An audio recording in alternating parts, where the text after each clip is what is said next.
What up? What up? Knock, knock, everybody. Who's there? Philip. Philip who? Philip, my tank. I'm on E. Wah, wah, we wah. need the show. AKA the Blaney. I'm out of gas. I'm out of gas. That Blaney. Last lap. 10 feet to go. Out of gas. Out of gas. Hey, you know when your red light is on, that means you have 32 miles till you're empty. You know, I feel like you should probably get to some gas before you even see that.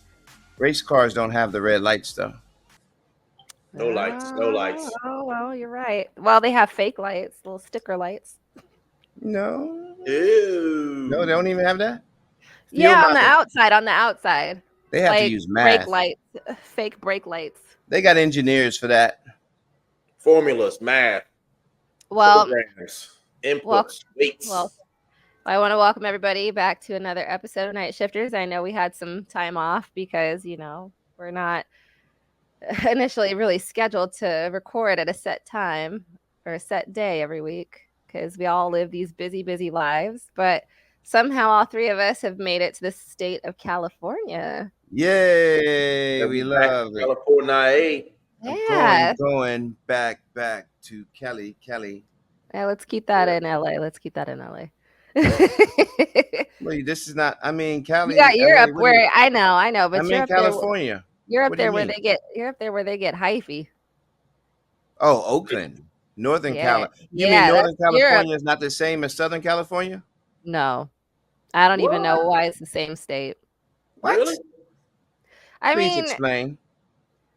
Well, you've got Northern California. It's a whole different vibe. The Dodgers are not up there. Our biggest rival is up there. I mean, Southern California, Los Angeles is great. It's where what do I Northern am right Californians now. think of y'all? How would they describe you? We don't think about that. Oh, wow. Ouch. Ooh. And it's a lot windier up there. I don't prefer their baseball team or their stadium. But I've been there before. Their churros are horrendous. Horrendous. That's pretty bold. You know. I mean, in comparison to LA churros, I think they kind of they missed the boat on it. Hey, can I share something with y'all real quick before we get started? I was in the garage last week and I had a truck driver from a specific team walk up to me and said, "Hey, man, I like the show, man." That's truck driver? Yeah, within our industry. Awesome. Another someone, you know, he was like, "Hey, man, I like what y'all are talking about." Wait. Like truck driver is in like the That's one of the hauler drivers who drives one of the team's haulers to the car, which means that the industry within are listening to us. That's good. So shouts out to who I'm talking about. You know who I'm talking about. Thank you. I appreciate that. I like it. I mean, sometimes I just do this and I don't think about, not anybody. I will say it was a 2311. It was a 2311 driver. Driver. Hauler driver. Oh, don't scare me like that. Hey, what do you mean? I don't know. We've been nice to everybody on here, right? Yeah, we don't really. I mean, outside. I don't think we really talk about drivers. Well, it's the memes at the end that I worry about. Like, yeah, but we don't make them. We don't make them. That's true, but if you're laughing at them. We're talking about one driver today. We're talking about a driver that, ignored the red light rule. That's rough. When the red light comes on and you're low on gas, you have 32 miles to empty. Right? Right. All right, well. Shouts out to Ryan Blaney. Feel bad for my boy, man. He had that race won after Christopher Bell had that race won first and had the engine troubles, but anyways, you have to be running in the top 5 to take advantage. So congratulations. You got to be on the end. You got to be there at the end to make it work. So wait, does that count as the catbird seat in that situation? That's how the catbird. Yeah, that's exactly what that was. I'm surprised you didn't say it first, but we'll talk about that later. Let's go back to California. You guys are at one of my favorite tracks out of the entire circuit. Why? Sonoma. Oh, well, first of all, I love wine country. So when I go up there, I make time I will go to Giant Stadium, Oracle Park to go see a game as long as the Dodgers are playing and they're beating San Francisco. I love Fisherman's Wharf. I Yeah. love staying in Jeff Gordon's hometown of Vallejo. Yeah. And it's literally like 15 minutes away from the track. The track is 2-4. huge. It's beautiful. I mean, I had the time of my life there, probably my favorite road course. Although I think that's the only road course that I've actually set foot at. You know what I remember most about Sonoma? I went to the Giants game about 10 years ago when Barry Bonds was playing, and I saw him hit a home run. Aeroid. That's what we called him. Hey, but that was still dope. You see that, you know? Park is actually really nice though, to sit there and kind of see the bay as they play baseball. So, you know, and I while took the a tour of Giants are at bat. Alcatraz as well, and I saw the Ooh. redwoods. Oh, okay. And this time of year is beautiful. It's lavender season. That is my Golden Gate Bridge. Yes. And it's Pride Month. It's Pride Month out here, you know, and I get a lot of attention out here, you know, even though, you know, I'm no Diddy, but I get a lot of attention. That is not where I thought you were going with that. I'm just saying it is what it is. It's San Fran. It's Pride Month out here, man. I do remember. Everything. Yeah, I fly into San Francisco all the time, and last year they had like a drag show going on at the airport in the terminal. Oh, they do it big for that month out here, man. You know, they do it big. Yeah, and NASCAR participated in the Pride Parade out in Sonoma as well. Yeah. I remember that was a couple years ago, so that's good. I don't participate in any of that. You know, the block gets too hot if I go out there. You know, them dudes don't know how to act when they see this honey brown out there, this caramel delight. So I gotta stay in my window and no Diddy. Or knock it off. Unplug it. Silence. Well, you just saying. Saying. Let's talk about NASCAR a little bit. So Kyle Larson, who attempted the double crown jewels for the Indy 500 and the Coke 600. Wait, did I say that? Wow, that felt weird. Yeah, he will have a shot to tie Jeff Gordon for the most poles at Sonoma this weekend. Tomorrow, actually. Let's just back it up a little bit, right? Okay. So why was NASCAR playing the game of not giving that kid the waiver? Right? Like, come on. I know they had everybody in a chokehold. However, did you not also like think that was going to happen anyways? Because I mean, I felt like as long as he showed up and attempted, then it was fine. He did. Not only did he attempt, I mean, that dude, man, he ran. He did everything. Had it not been raining, he would have been in the car. They recorded everything from about the event, right? All the they hyped it up. It was like all of the NASCAR footage, right? You had your special team to it was like Kawhi, right? Remember that? And then Mother Nature takes over like always, right? Yeah. And they talk about, well, we don't know. Come on. But that's why I think they granted it. You know, it just kept us in suspense a little bit, but you know good and well that was going to happen. And long story short, it's going to happen again next year because I believe he's going to attempt it again next year. They signed a 2-year deal with that thing, you know. So I think he has a shot of winning the Indy 500 next year. I thought he would have done. Yeah, exactly. I mean, he was in good contention now he got penalized. That's what set him back to finish 13th. If he didn't get penalized, he probably would have been top 5 or better or in position, like you just said, the catbird seat. You never know. So, you know, and now look what he did. He created the interest in those other drivers to try to jump in and do what we do because long story short, look what Kyle Larson did from my perspective. He made those Indy drivers look kind of bad because not only is Larson balling out in our series, he can jump in their series and do the same damn thing. But you have one of their drivers jump in one of our 3,400-pound cars, you know, Joseph Newgarden, he might have interest in doing this, but at the end of the day, he won't be. The only driver to really make this translate from open wheels to the body besides Tony Stewart would have to be Juan Pablo Montoya. Besides Andretti, I wasn't alive when Andretti was there. Kurt Busch did it too. Yeah. Kurt Busch and Juan Pablo. You know, those dudes right there came in here, and Juan Pablo he probably would have won a Brickyard 3 years in a row if it wasn't for damn mechanical failures. You know, so long story short, it's not the same to come from our sport to theirs and their sport to ours. So what Kyle Larson was able to do, it woke those dudes over there to be like, hey man, there's the real drivers over here in NASCAR, and we all dainty and hoity-toity over here with our little tiny cute little cars, but Kyle Larson just came over there and sunned y'all boys, and y'all had to penalize them to keep them out of the top 5. It's interesting though, because like every week aside from the Indy 500, when it comes to viewership ratings, NASCAR is like way over IndyCar. Yeah. So really, like him performing over there, like what does that actually do for NASCAR more than what it does for any proves sport? What we already know, that NASCAR's a vibe. That's what it proves, and it proves that Kyle Larson is a talent like no other that IndyCar doesn't even have. You put the best of IndyCar with the best of NASCAR, and they don't stand a chance. Simple, in my opinion. Yeah, it shines some good light on the sport, man. Having him do the double or attempt to double, it brought some good light. Like it was very valuable to our sport, our culture, to have him flop back and forth. Yeah, right. Everybody was watching the Indy 500, see where he was at. Everybody was watching Phil a helicopter to land in Charlotte. His entrance to Charlotte. Word on the street, that dude was supposed to come out of a Black Hawk on a rope. If everything went off perfect, in his fire suit, straight into the pits. Do you know what that would have looked like on television? And a Black Hawk hovering above the pit stalls. Where's Humpy Wheeler? Humpy Wheeler should have been in on that, because you know that's some stuff that he would have done. That's what I heard. That sounds like the Black Hawk there. It was Memorial Weekend. If it wasn't raining, that's some Humpy Wheeler stuff. Watch next year.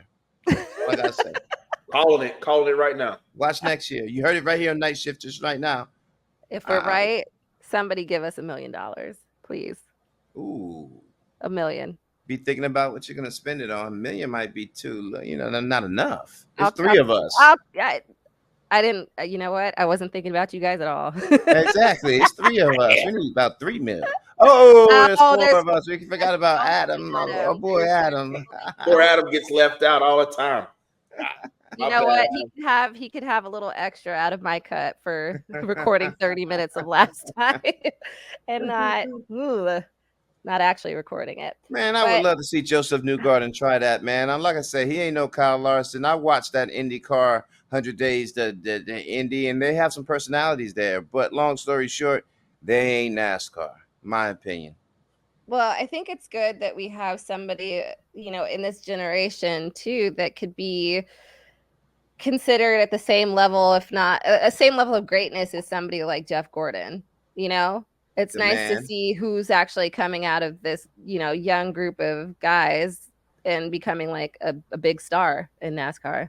And so to have him go up and I don't think that he's really trying to make it a mission to tie Jeff Gordon at Sonoma for the most polls, but that's just one of his breakable records that you encounter when you're doing great stuff. But long story short, he is not a Jeff Gordon. Yes, he's doing Jeff Gordon-like things. Yeah, but the persona, Jeff Gordon's a pop icon. Kyle Larson is too in his own way. He might get there in a certain way. In a certain way, he'll get there.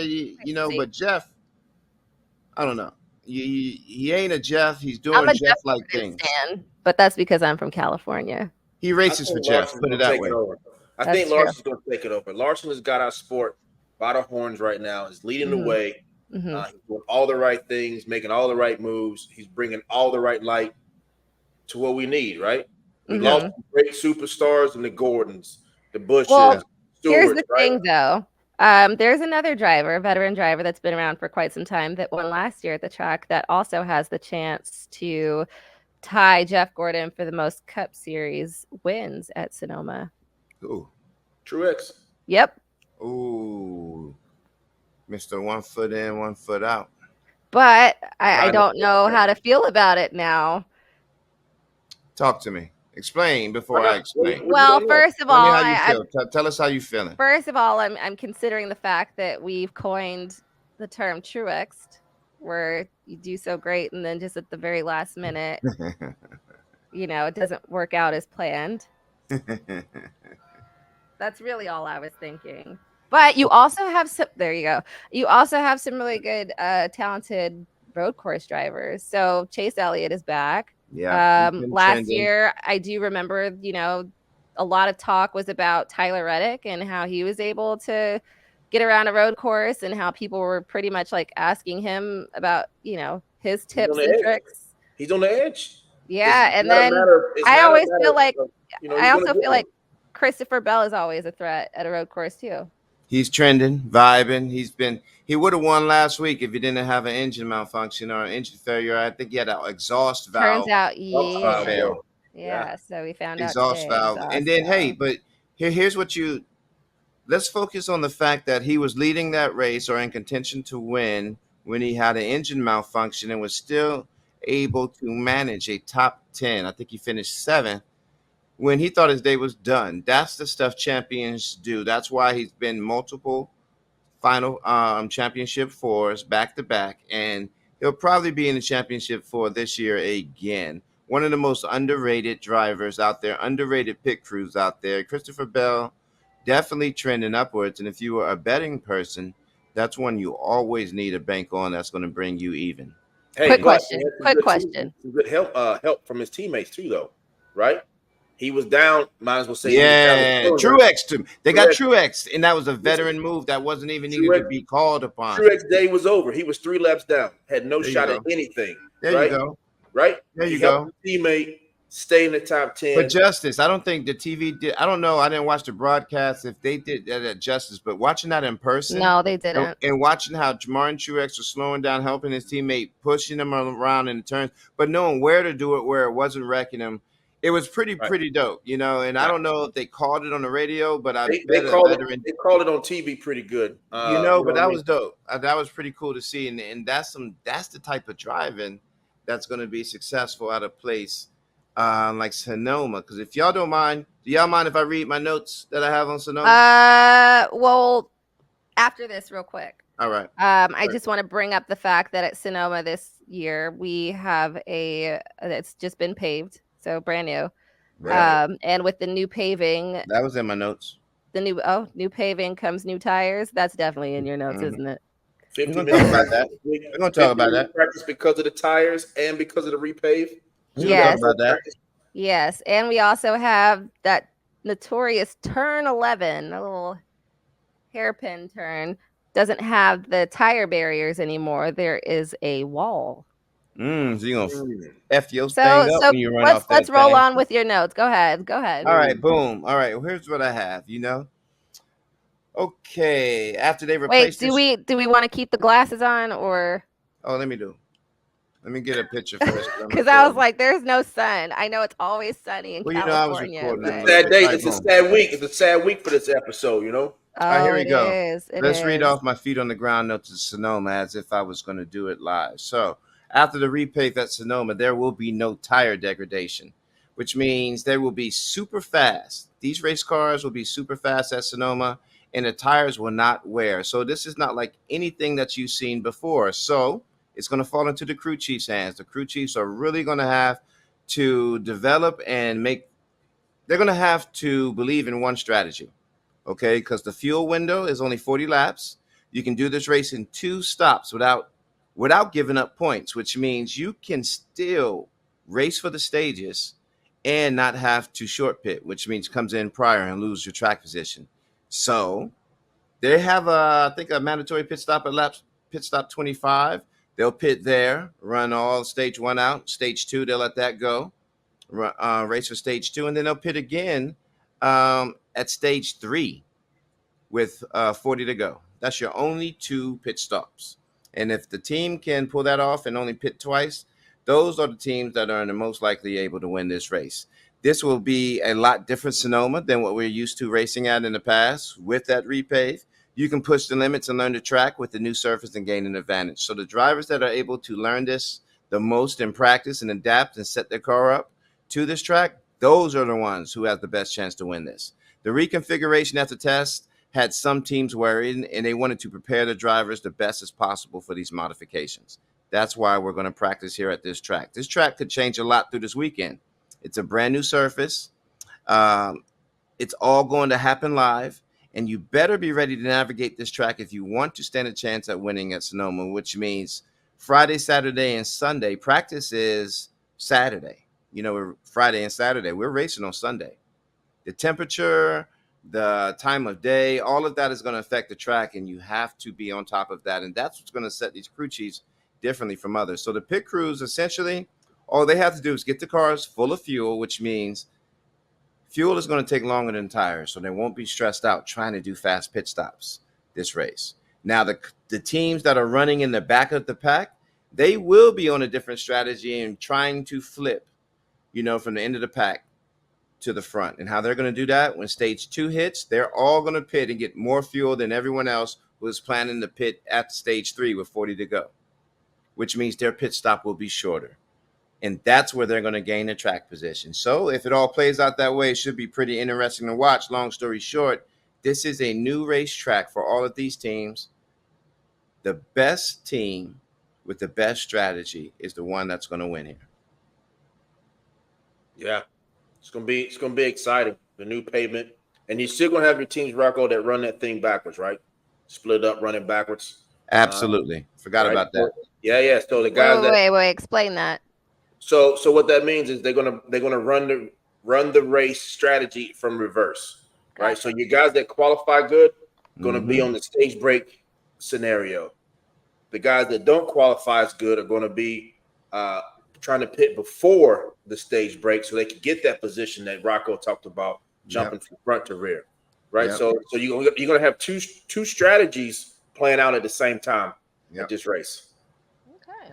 At the same time. I don't think I would have ever known that until you guys said that. That's what we're here for, Crystal. Well, we're the pros. Remember that. I learn something new every time. Oh, that was just my laptop shaking, not an earthquake.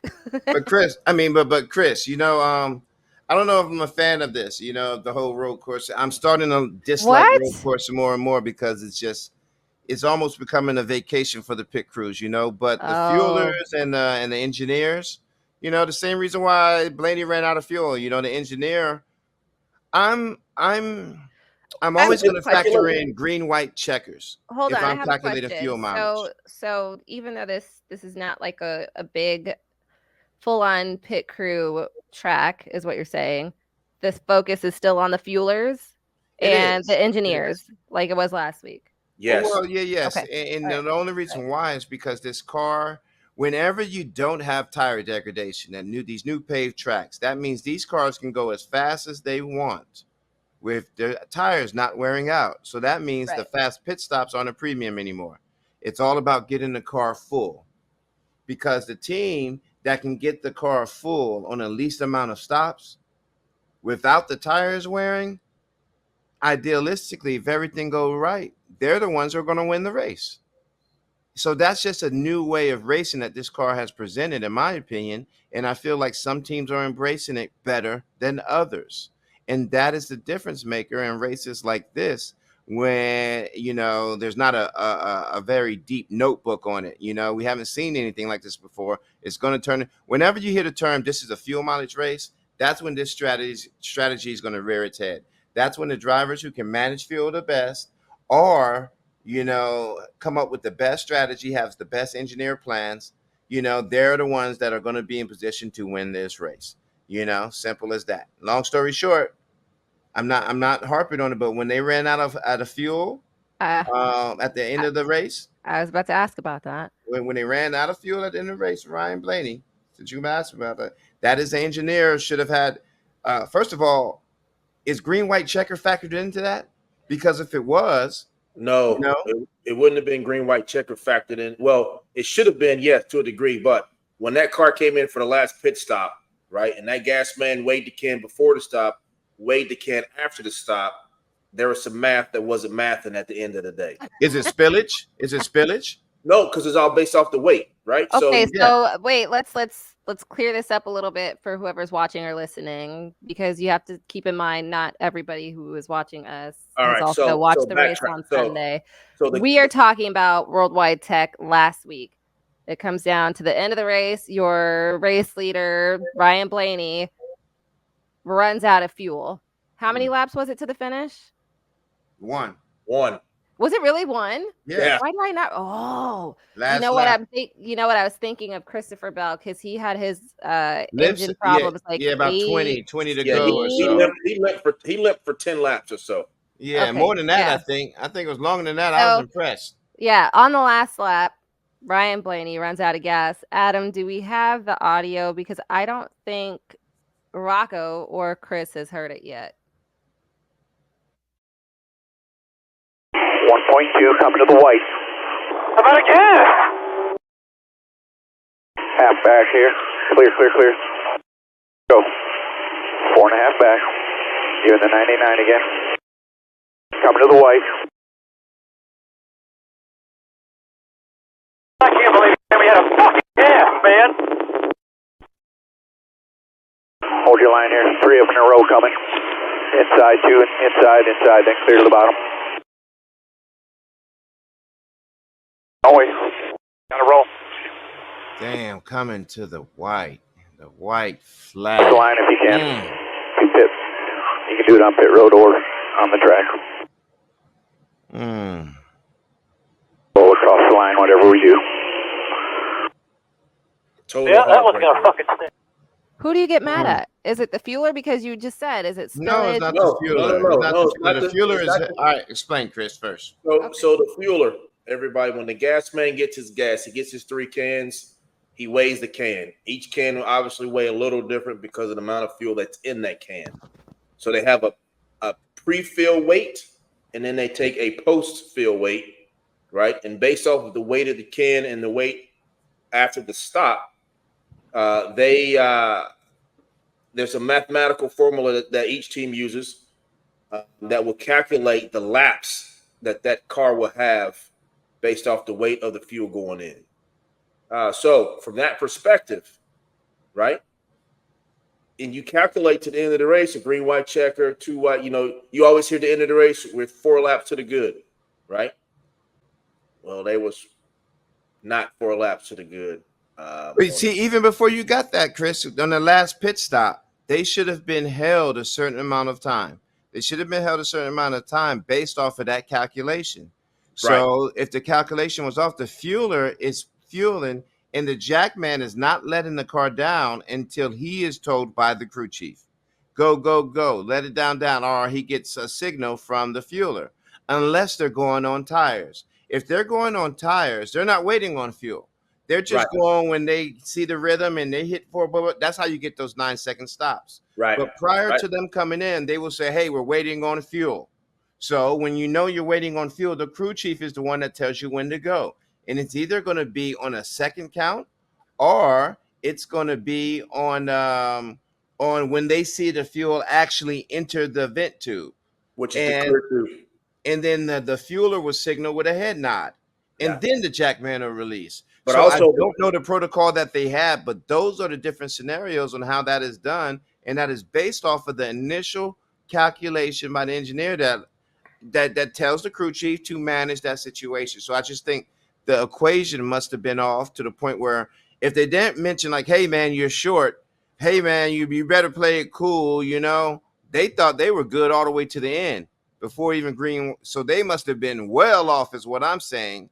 Because before that stop starts, that engineer lets that gas man know 1 can or 2 cans, right?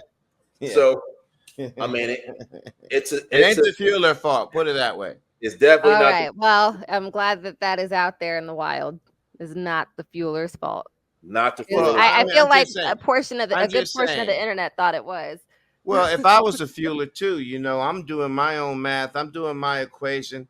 I'm a little more vocal like I was as a tire carrier. I might be like, hey, man, y'all sure? At that time when that happens? Like, if you are the fueler and that happens, like, do you at that time kind of feel targeted? Like, wait, was that me? Was that my fault? You're the fuel guy. Everybody looks at you to put the gas in the car, right? Like, absolutely. Everybody's going to initially look at you like, what'd you do wrong? And let's not forget too, the value of the fueler nowadays. Pit stops are being done in 9 seconds. It is physically impossible to fill up a race car with only 1 can in 9 seconds. It is impossible. It takes 12, right? It takes 12. You get what I'm saying? And that takes 2 cans of fuel. So therefore, you have to pick your poison. It's a slippery slope. Do you want the fast pit stop or do you want to wait on fuel? You have to manage. It's a slippery slope to manage, but the crew chiefs that do a good job of that are the ones that are winning these races. Us eccentric, whatever they did in saving fuel or putting themselves in position where they had enough fuel, whether it was a slower pit stop, whether it was pitting off sequence, whether it was short pitting, whatever they did, it wouldn't have mattered because Christopher Bell, remember, should have won this race. Yeah. Well, Adam just said there are cars that pit But it happens. That's before racing. Blaney that still had enough fuel to the end. Exactly. Yeah, because that was the green flag pick cycle, right? So, Yes. so it all came still in at comes different back to times of the calculation. laps. Yeah. Wow. So well, maybe yeah. it wasn't. He was pushing it close, and maybe they were on radio silence, and they knew something we didn't know. Because I know we know everyone's listening to those radios, you know. So maybe they knew better than what we did. You know, that's a part of the sports of it. How can you guys even hear on those radios? Because I have had one of those radios on, and you had one of your radios on, not one of ours. No, Yeah, it wasn't. Oh, well, hold ours on. a little bit different. I was listening to I listened to somebody's radio. Your radio's got the little not the mine. coaxial, you know, the twist burn with the rabbit ears, you know, like with the aluminum foil. You know what I'm talking about? Yeah, but I actually had on like Pit Crew, whatever, the same headset you guys use, but it wasn't in the Cup Series. Just I was on pit road and I was able to listen in, and all I hear is just like the crinkle of static. So I don't know how you guys have to have like a sharp ear in order to really hear what anybody's saying. Talk to her, Chris. The guest radios are different than the crew radios. Okay, all right. So they are a lot clearer. The clearer. Civilian radios are different, even though they're saying the same ballers thing. radios. You hear the same thing, but the quality is different. Yeah, it's not awful. That's done on purpose, isn't it? I mean, like they don't want the guests to hear everything. You know, why you gotta have what we have, Crystal? I don't know. I just want the full experience. I'm not going to be carrying any tires. Look at these arms. Is being there not enough? No, it's never enough. Is witnessing greatness not enough? Never enough. I want to be the greatness. Have you ever seen like John Malkovich? Like people go through a portal and they turn into John Malkovich? No? Okay. All right. Never mind. I can't. You're going to have to see that movie. I can't explain it. No. You lost me on that. The whole point is, this is the second time I got crickets on the show today. Crickets. You need to have a cricket sound who has there, seen Adam. this movie, John We Malkovich. need that cricket sound. I think it was. We don't need it. But yes, the movie, the whole thing is like this guy finds a portal, and the portal actually ends up leading you into John Malkovich's body and life, and you kind of like take over like the daily things that John Malkovich does. So you're like living vicariously through him, but in him. Anyways, the whole point of that was like, no, it's never enough, because I know that I would never be on a pit crew, and I know I would never be a driver, but whenever I'm at a track, my main goal is to know exactly what it's like to be in those positions, because I'll never know. I can dig that. I can dig it. Okay. You got me. So no, it is never enough. If I found a portal to like turn into anybody on that track for a day, I would do it. I'll drink to that. Yeah. Cheers. With my little In-N-Out lemonade. They don't deserve a shout out unless they're giving me money, actually.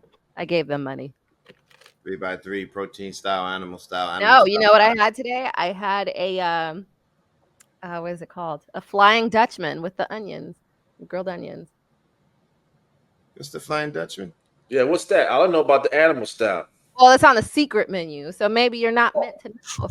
It's like headphones, right? You don't. So what it is, it's 2 patties with the cheese and grilled onions on the outside. That's it. No bun, no veggies other than the onion. Oh, was it good? Oh yeah, it was like my second or third one of the week. I'm gonna try one of that one then. So it's no bun, right? So it's like your carb-friendly version.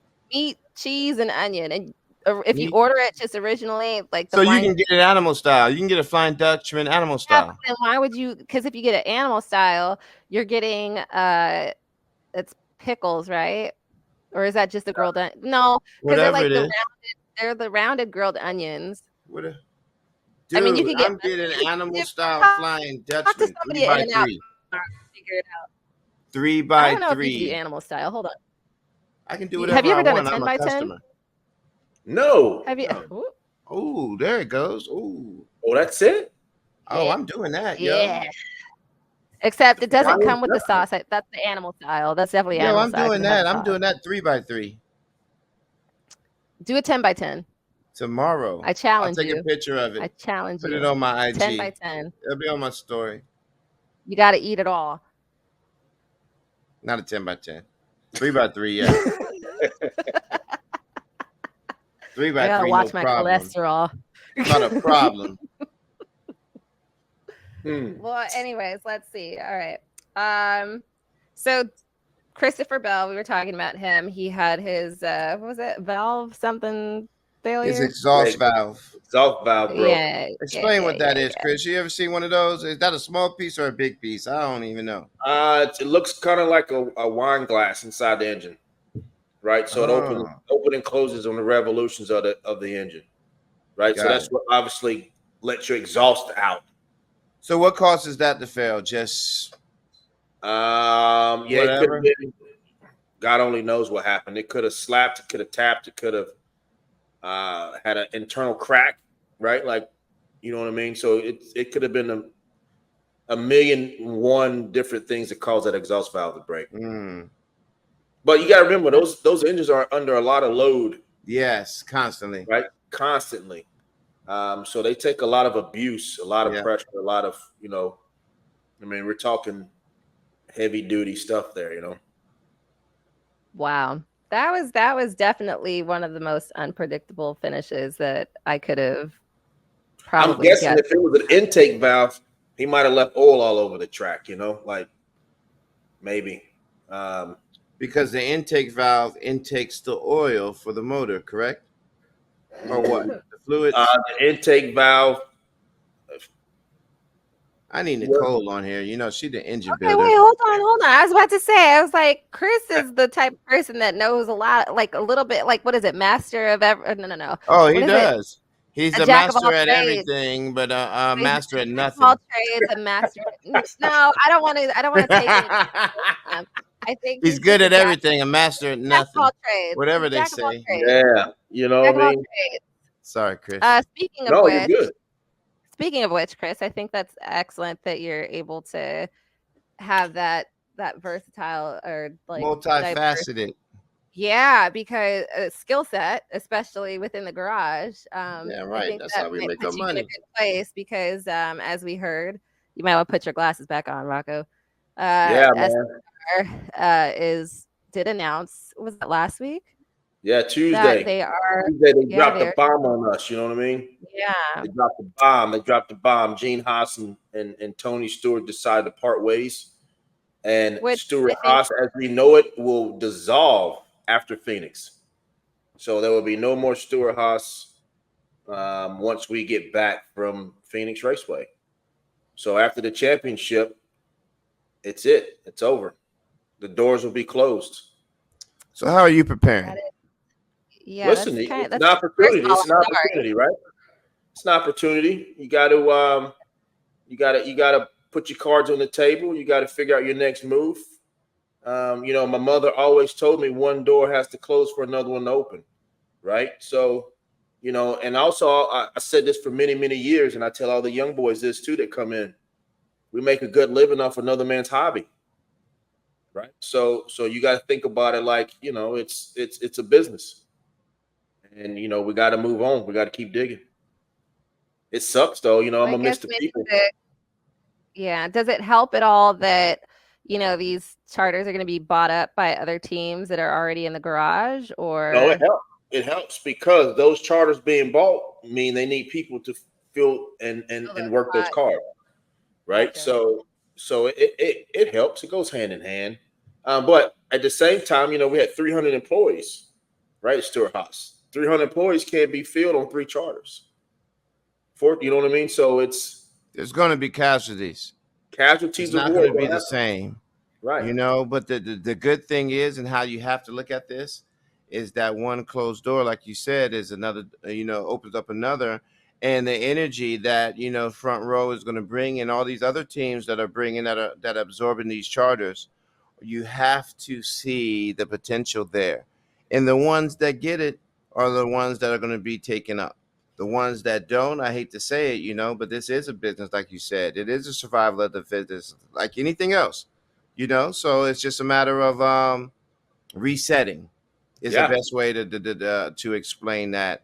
And I've already seen the effects of it in the garage. I see the Stuart Haas energy and the vibe of them communicating with other teams. Now other teams reaching out to them. I see them, with a pep in their step and energy about them. So I'm not even worried about any of the Stuart Haas, employees and team members that are at the track, because they're valuable assets in every capacity, to the point where you pick up one of them and you just learned how a championship team with championship drivers operate from a whole nother organization that adds to you.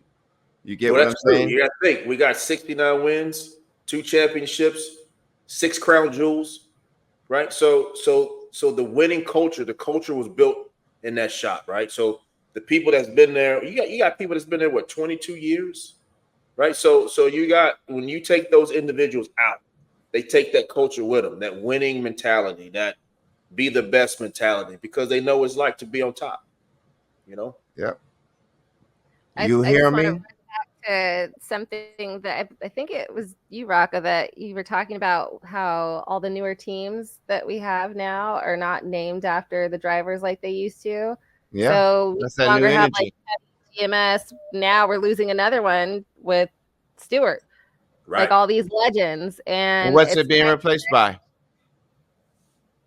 What's the name of it?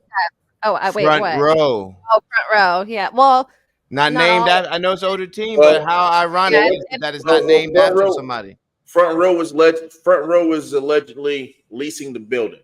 Yep. And they're saying that the 4th charter is going to be held by Gene, but Cole is going to run it under the Front Row umbrella.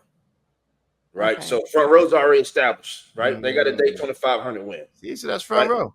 Right. Yeah. It's just interesting to start seeing a lot of these like bigger names just kind of dropping. And it's a little scary too, because no. Don't look at it like that, Crystal. Stop talking like that. I didn't say it. I'm not trying to say it. There's an aspect of it that is a little bit scary, not necessarily just to me, but maybe, how about this? Maybe a little like bittersweet, because you're seeing a little bit of that change, but within that change, you're also kind of losing a little bit of that connection that people have to those big names.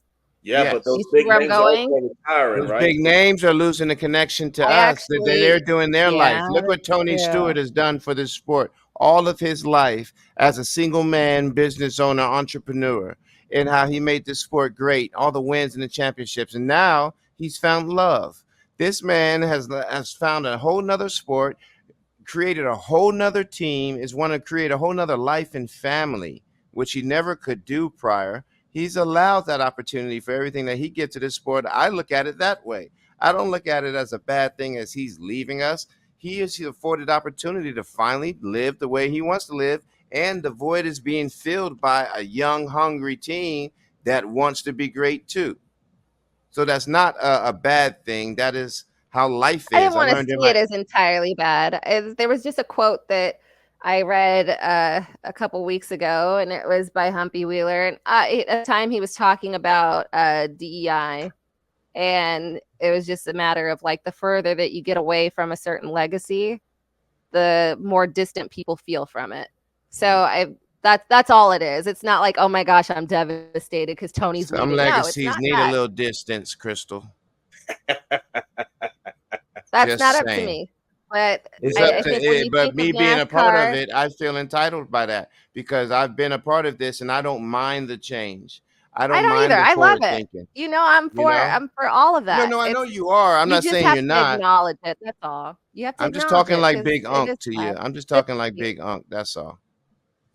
Sweet. But you got to think about the dynamics of the sports changing too, right? Like you said, it's more brand names a branded name versus a driver name of ownership, right? Trackhouse, not 2311, 2311, Legacy right? MC. Right. So that trend of saying it's, XYG driver racing, those days are going away. Right. So now, and even at the business model of the sport with the charters and what that brings, like it's more of an entity versus a personality. Right. So you got to move with the times, man. I put in 12 good years here, and it's time to move on, man. Let's go do something else. Find some new life somewhere, Yeah. And I use all agree. that you learned to win championships there to win them elsewhere. Yeah, let's take it other somewhere people else. are paid top dollar for that knowledge, homie. Yes, sir. I Get the agree. bags You do now. realize that sometimes I do have to play devil's advocate with you guys. Oh yeah. Yes, you do. You have to. You have to with us. Just a little bit. Just a little bit. You have to with us. Let's see. So, do you have any other notes that you wanted to talk about as far as Worldwide Tech went? I know that we had a clip. Was it from the 54 car where one of your pit crew members got a little love tap and somehow still landed on his feet? Yeah. Oh, Jackson. Oh, yeah. Jackson Gibbs. Yeah. Let's see it, Adam. I know I said that to you.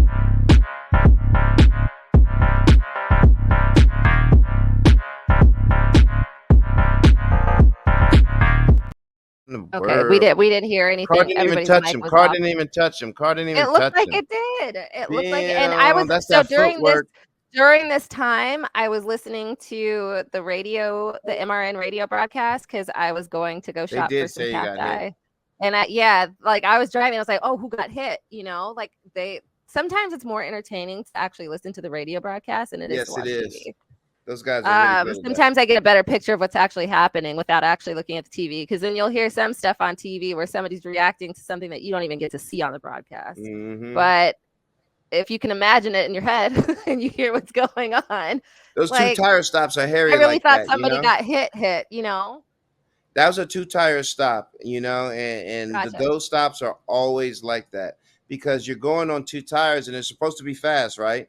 Because you want to gain track position. So if you wait for that front changer to run all the way to the wall, everyone else who is doing it like that is going to beat you, right? So you have to trust that the changer is going to get out of the way on that 2-tire stop. And another thing I learned about St. Louis that was I found it a little unique when I started the race, before the race started, and I saw where everyone was picking after qualifying.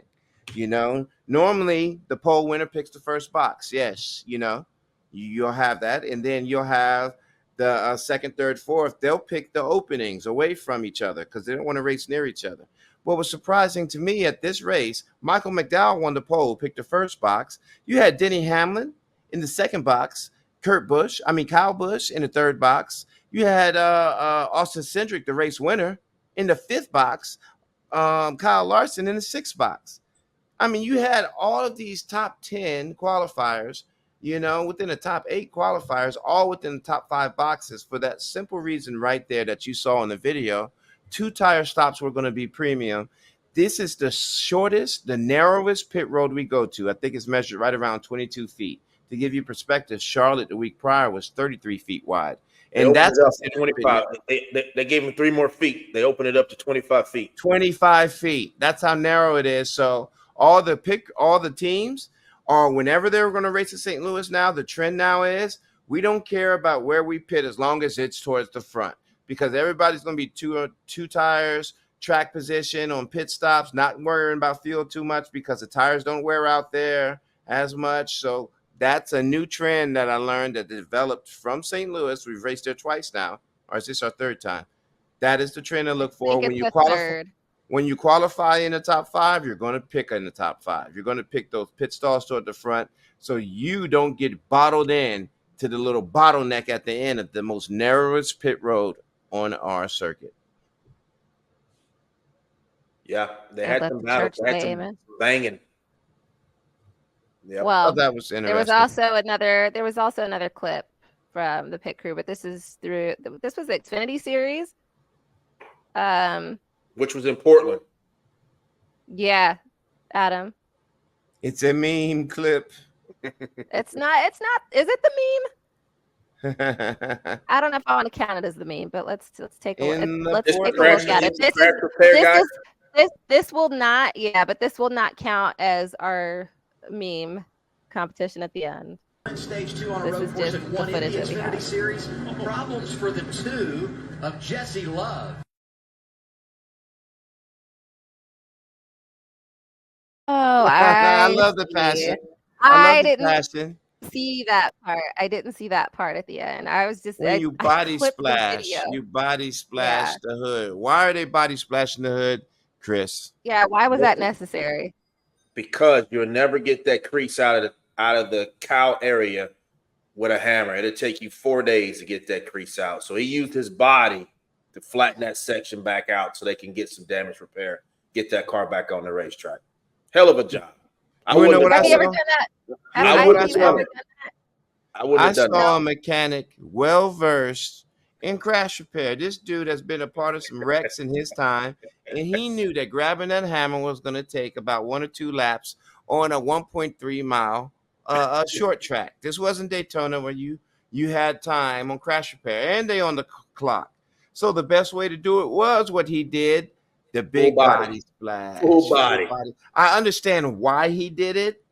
You know, I wouldn't have done it that way, but I understand why. And I love the fact that he did it that way because he was all in. He didn't think. Why would you not do it that way?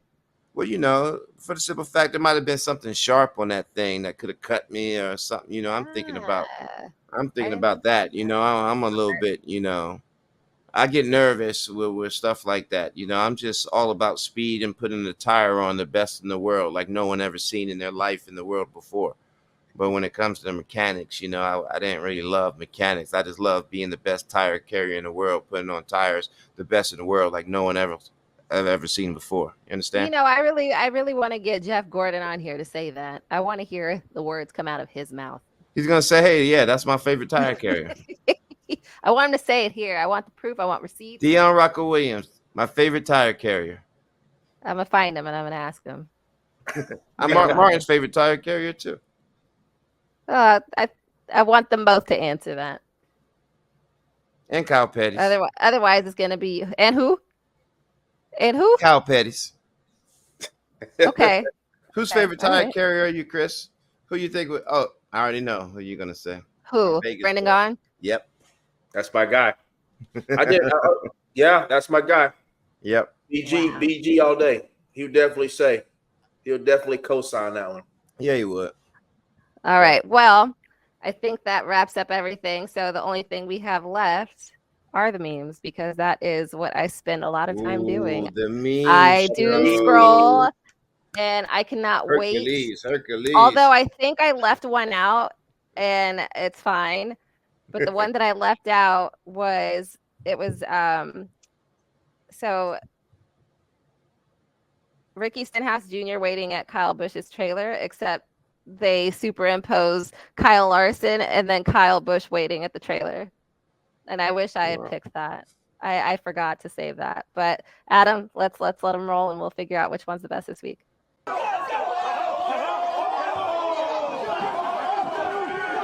No, that's the winner. Well, there's I think a couple more. And we could add the mechanic. It's a fuel gauge. We're on E. Well, maybe E means extra fuel.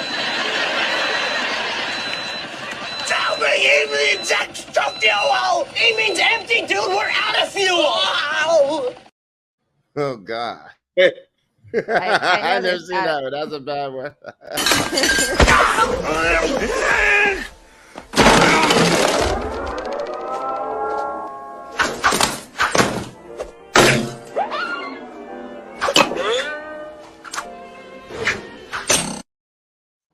Matilda, anybody? Matilda? Hold on. I think I got one more. How about again? Oh, no. Clear. Oh, no. What? I'm going to go with the first one. The first one all day. Fueler. It wasn't even the fueler's fault. I know, but when I saw that, That's it was what I like literally like. right after the race, and I laughed so hard, and nobody else was in the room with me. So Listen, that has to be the winner. I agree.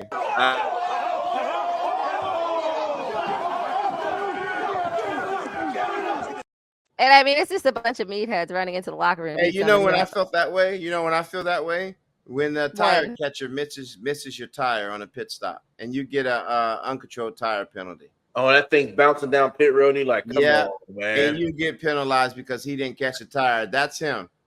That's how we feel with him. When he goes back to the hauler, you just want to ream his ass. But do you just not talk to him? What happened? No, I didn't. No, I went straight up to him, man. You had to hold him accountable because we got more pit stops to do. How does that conversation go? I'm not very well with me in my early career. And later on in my career, I just didn't see him anymore. Wow. Because was the locker cleared? Jeff handled it.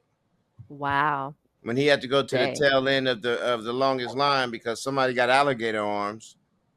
You know, remember the Rocko rule. Remember? Alligator arms. Yeah, when they get them alligator arms trying to catch it and they miss. Ooh. Look like an alligator across the wall. Oh my God. Maybe they forgot the gloves, Rock. Sometimes the tires get hot, you know. Yeah, you're right. Hey, it don't matter. When I was pitting and you lost one of my tires, you were gonna learn today. Yikes. Well, I hope whenever I find that portal, I do not go somewhere in the past and become one of your worst tire changer carrier people that you have to like grab by the neck. Tire catchers. Behind the wall support. Yeah, that you have to grab by the collar and start yelling at me. I don't want that experience. Behind the wall is more important than the pit stop sometimes. You can't even do your job without throwing those hoses, throwing the rear hose, throwing the front hose. I mean, catching tires. All valuable. You need everybody to be on the same page. All valuable. It's a team effort. Yeah, absolutely. What's that? All right, everybody guys. Who's listening, you hear me behind the wall, guys? We need you. It's been another good show, I think. Thank you, guys. Absolutely. Enjoy my home state of California. Make sure you hit that like button. Press subscribe. We're some of the best. YouTube. We're some of the best NASCAR drivers come from. By the way, hold on, wait. Apple. Don't play the music yet. I just want to point out amazing people from California. Oh. There was somebody in the NFL that was on a pit crew this week during practice. Oh yeah, they had the whole NFL, the Panthers out there. Oh yeah, the Panthers at Hendrick. The Panthers were at Hendrick. Yeah, you had QB out there hanging tires. Yeah, did you know? Yeah, who? Not the quarterback. The quarterback was hanging tires.